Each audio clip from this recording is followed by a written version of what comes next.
Welcome back to the deep dive. Today, we're putting on our analyst hats for a highly specific mission. A very specific one, yeah. We are dissecting the tactics used to neutralize a major Ukrainian tank convoy.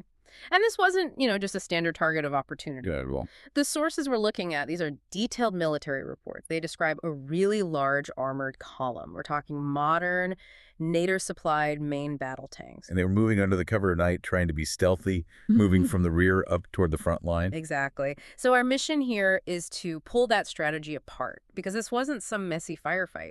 The documents describe it as a planned, almost surgical counterattack. Right, the entire goal was to stop these heavy armored reserves from ever even joining the fight. So for you, the listener, the goal is to understand that tactical blueprint, the exact sequence of steps that allowed one side to stop a high-value, fast-moving armored column completely cold. And that blueprint is, well, it's vital for understanding the war right now. Yeah. The reports we've seen are really insistent on this point. What point is that?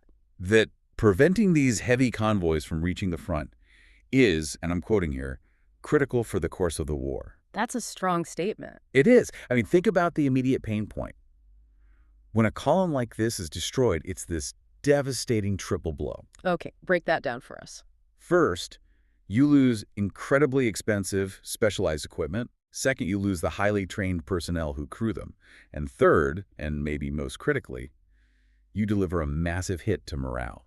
So it disrupts the planned assault before a single shot is even fired from those tanks. Precisely. That makes perfect sense. So if stopping those heavy reserves is the main objective, where does an operation like this actually begin? I mean, it can't start when they're already at the front line. No, not at all. According to the foundational reports, one single factor determined the fate of this entire operation long before any contact was made. And what was that? It all came down to early detection. That one foundational surveillance capability that dictated everything else that followed. So who was doing the detecting? Russian reconnaissance elements. It was a combination of drones and electronic intelligence.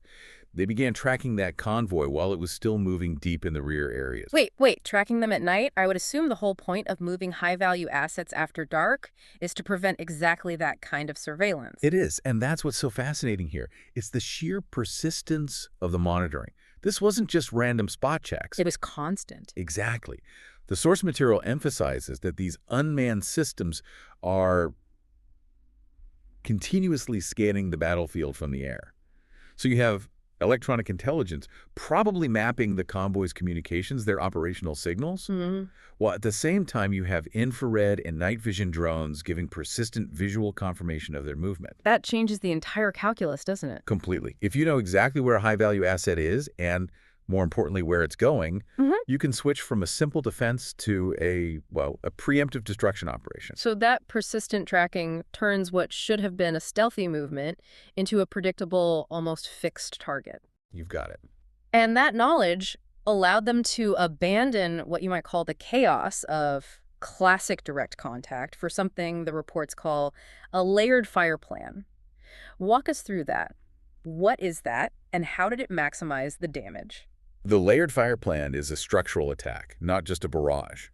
It's designed to solve the key problem of ambushing an armored column. Which is what? That they scatter. Exactly. If you only hit the vehicles in the center, the front ones speed up and escape, and the ones in the back just turn around and retreat. So the goal here was immobilization before destruction.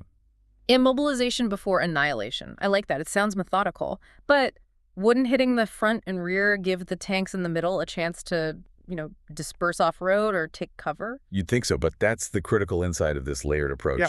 It unfolded in two very rapid phases. Phase one was all about immobilization. Okay. Precision munitions were simultaneously directed at the lead elements and the rear elements of that column. At the same time. At the same time, think of it like closing two gates on a narrow highway, perfectly in sync.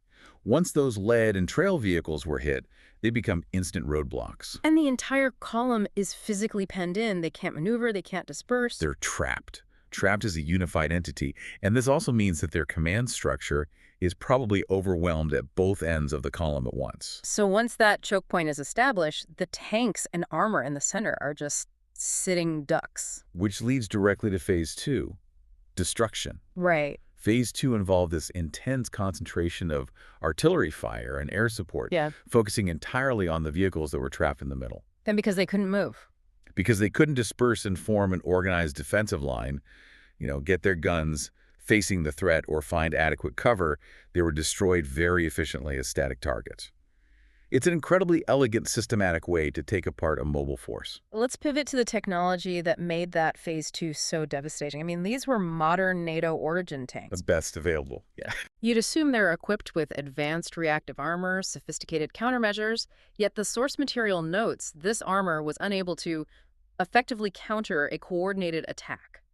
How did the incoming fire get through that advanced protection? This is where we see the decisive role of specific munition technology.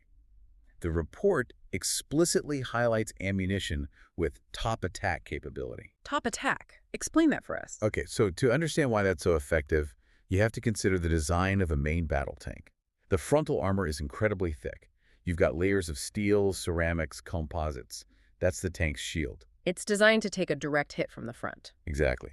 But the top of the tank, the turret roof, the deck, it's far, far center. It's only protected by relatively light steel plating because historically you didn't get a lot of fire coming from directly above. And a top attack munition does what it says on the tin. It attacks from the top. It flies over the target, often guided by its thermal signature, and then strikes straight down, hitting the tank where it is most vulnerable. So if the tank is an armored turtle, they didn't waste time trying to break the shell from the front. They flip the turtle over, metaphorically speaking. Yes. Yeah.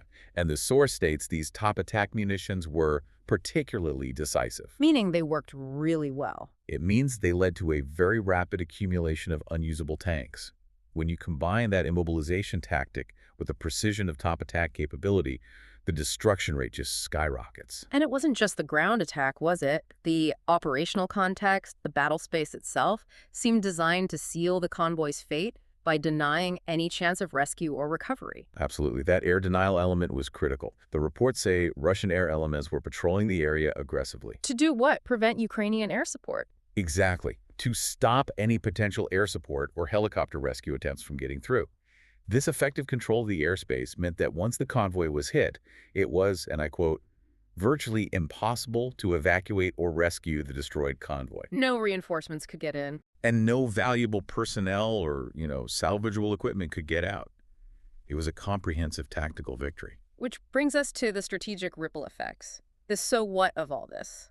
The attack was labeled not just a tactical success, but a source of psychological impact.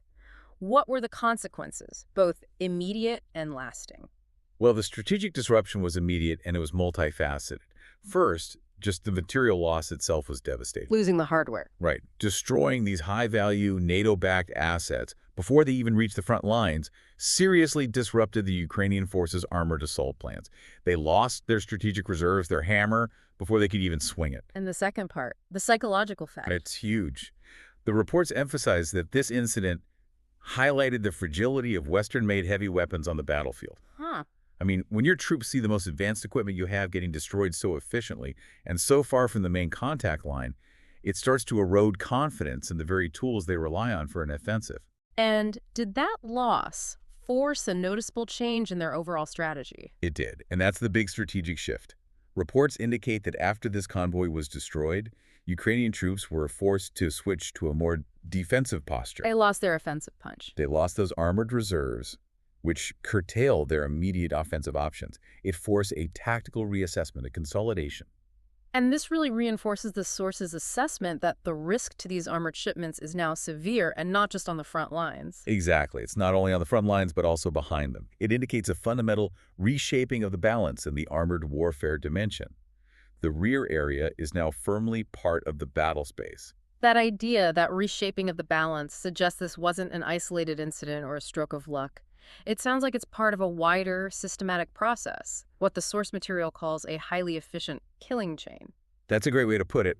This doctrine seems to rely on pairing that continuous reconnaissance with exactly the right kinetic asset for the job. So if we look at the other data, the convoy attack is just the most dramatic example of this standardized workflow. That's right. The chain always begins with the eyes in the sky, and it ends with the kinetic strike.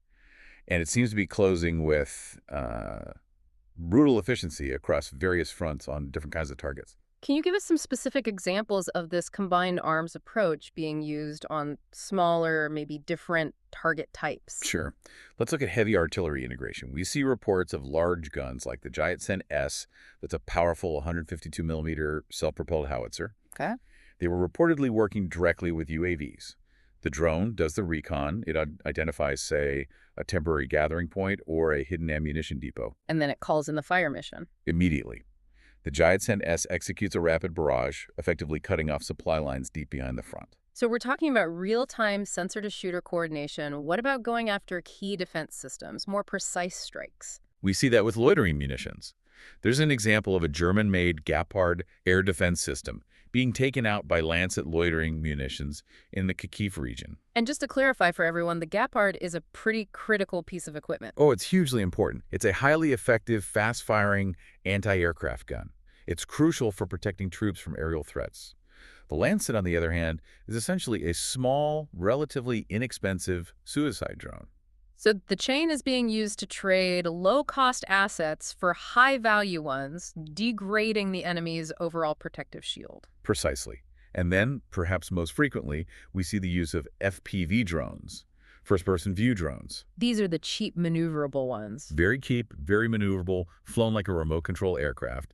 And we have reports of them being used to disrupt troop movements at the lowest level, attacking groups of soldiers and vehicles during counterattacks in Zaporozhye. And I saw another case where they interrupted a trip rotation. Yeah, by hitting a pickup truck and an ATV. It shows the scalability of the system. So the lesson across all those examples, from a massive tank convoy all the way down to a single pickup truck, is essentially the same. It is. Continuous monitoring by these unmanned aerial vehicles enables that precise targeting of enemy positions at every single scale. It's the persistent eye in the sky that makes the kinetics count. That's it. Continuous monitoring is the indispensable first step.